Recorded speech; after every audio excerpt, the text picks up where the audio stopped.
Hi, I'm John. Thanks for coming over for dinner. Gonna do a Gordon Ramsay recipe tonight, a Cod Kedgeree. So, let's get started. First up, I'm gonna hard boil 2 eggs. I'm gonna shallow poach my cod.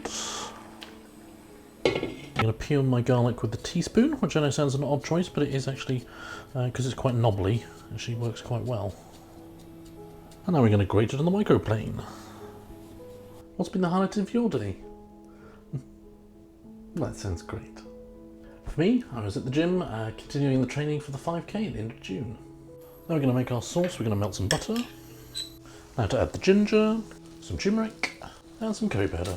Now for our cream, and some milk. Now to add our microwave rice. And we're almost ready. We're going to add our fish back in, and then we're going to kind of break it up and stir it through. And add some peas in. Right, go sit down. I'll serve up. And thanks for coming over. It's great to see you again. To add these hard-boiled eggs on the top. Right, now for the taste test.